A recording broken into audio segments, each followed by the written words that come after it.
Hey guys, finally making another Monday video. I'm making it later than I would like, but that is the way it goes with me. I believe in my last Monday video, I said that I would talk about the Bottle and Bond Act of 1897, because it has had an immense impact on the whiskey that we consume today, or on a lot of them anyway. So, the first step to understanding the Bottle and Bond Act of 1897 is to look at why it was necessary. Um, there was a time period where the laws governing um, whiskey were kind of weird and not terribly well defined. Um, and it was in response. The Bottle and Bond Act of 1897 was in response to a sudden boom in the popularity of whiskey and other distilled spirits, and thusly a boom in what is known as rectifiers. Now, rectifiers are people who took substandard whiskey or grain neutral spirit and used spices and dyes and whatnot to improve its flavor and consistency and color.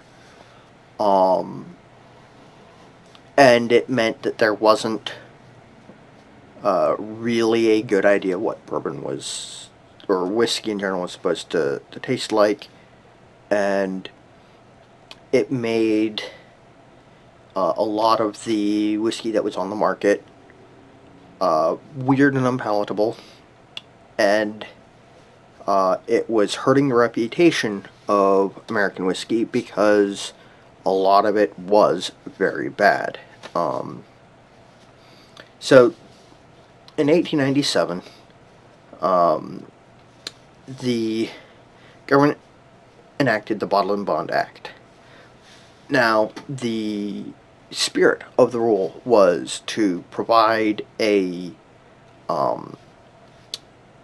standard by which a distillery could meet a quality assurance, sort of, but a specific set of rules so that you could see the bottled and bond label on a whiskey and know that it was good whiskey.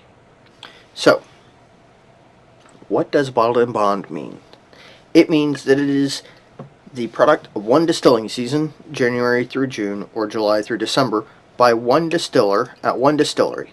It must have been aged in a federally bonded warehouse under U.S. government supervision for at least 4 years, and bottled at 100 U.S. proof or 50% alcohol by volume. 100 proof is 50% alcohol by volume in the United States. So, if, say, the Heaven Hill Distillery that produces mellow corn sold the contents of this bottle to somebody else, and that somebody else bottled it, or contents of a barrel from a bonded warehouse to another company who bottled it, it would not be able to be classified as a bonded whiskey because it changed hands before bottling. It's it sounds like a lot of hoops to jump through, but you've got to understand that that's sort of, it's almost rare these days to find someone who doesn't make whiskey that would potentially meet the category of bonded whiskey if they had access to a federally bonded warehouse. It's not just big companies like Heaven Hill or Jim Beam. There we go. Or Jim Beam that make bonded whiskeys. You've also got smaller producers like Belmont Farms in Virginia. This is bonded Virginia whiskey, which means that it is, let me see, aged in oak barrels for 4 years, so minimum age requirement. But um, what makes it not technically bourbon is either the mash or the fact that it is matured in applewood and oak. Now, this is a fantastic whiskey, by the way, and I will make a video review on it at some point. I actually reviewed it early this year in tweet form, but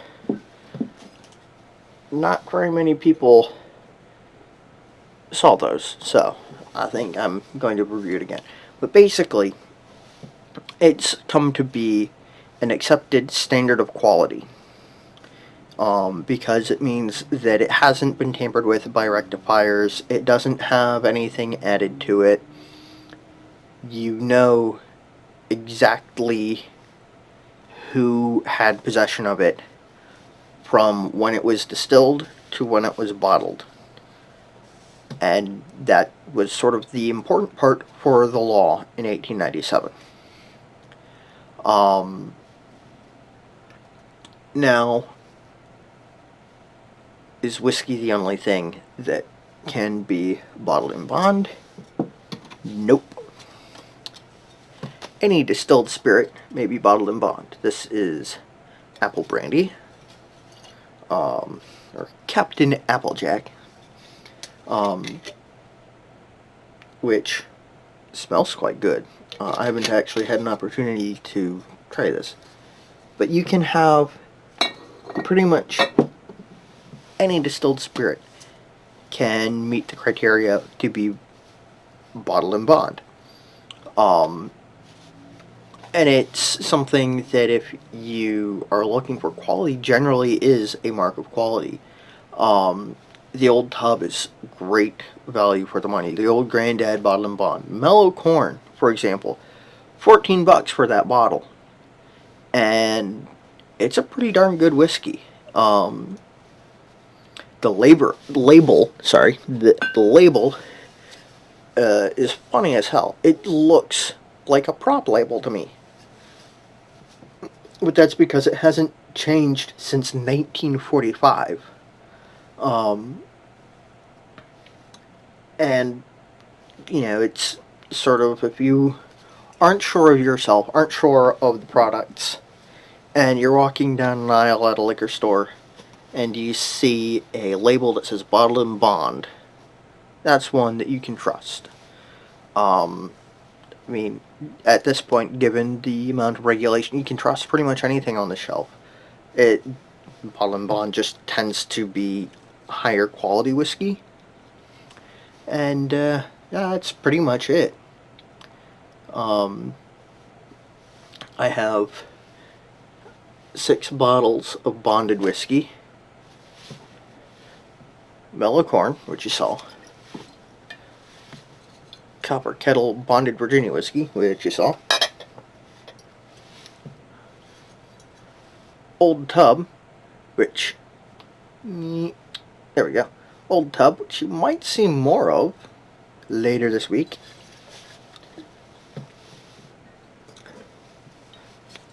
Old Granddad, which, again, is one of my go-to bourbons. And you know what? I actually have 7, because I forgot about one bonded bourbon that I have. Somehow, because it's also one of my go-to mixing bourbons, and that is, sorry, I'm having trouble with keeping everything on track in my video. Evan Williams Bottle and Bond, which is the white label, which is $15.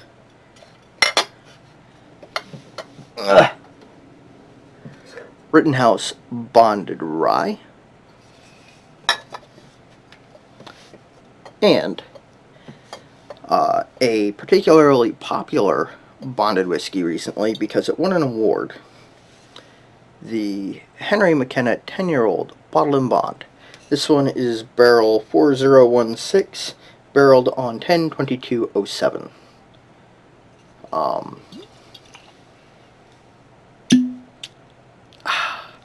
I love that sound. Now, bottled and bond as a signifier of quality does not necessarily mean that all bonded products are equal in quality. I mean, I've got 7 bottles of bonded whiskey that range in price from 15, no less, about 14 bucks to just under 40. Is there a point of diminishing returns? And is paying for bottle and bond, paying extra for bottle and bond worth it? Well, let's see. For 14 bucks, Mellow Corn is better value than most other corn whiskeys that I have tried. It is currently the only corn whiskey I have a bottle of. Rittenhouse Rye is not the best rye whiskey I have right now, but it is darn good. It is a great cocktail whiskey, and it is enjoyable on its own or with a bit of ice. Old Tub is, I mean, I would put Old Tub about on par with Old Grandad in terms of quality. They're approximately the same price. And Evan Williams is about 16 bucks. Henry McKenna, I paid almost 44. So, Henry McKenna, actually no, I think I paid about $33 for the Henry McKenna. So I'd say that's a fair price. I would be willing to pay as much as 50 for it. But when you see people asking for like $100 for it because it won an award, it starts to lose its place in the sort of, price for value. But in general, if you see a bottled in bond, that's a quality product, and usually it's at a good price. None of these I paid more than $50 for. And most of them I would put on par with a $40 to $50 whiskey, with the exception of Mellow Corn and the Evan Williams Bottled and Bond. But those are also, $14 and $15 whiskeys. I mean, look, mileage may vary, but if you see Bottled and Bond, it is a sign of quality, and you might as well get it. Anyway, I've rambled for enough, and I probably should have actually had a script for this, but I do everything by the seat of my pants, and it always fails me. So, why change now?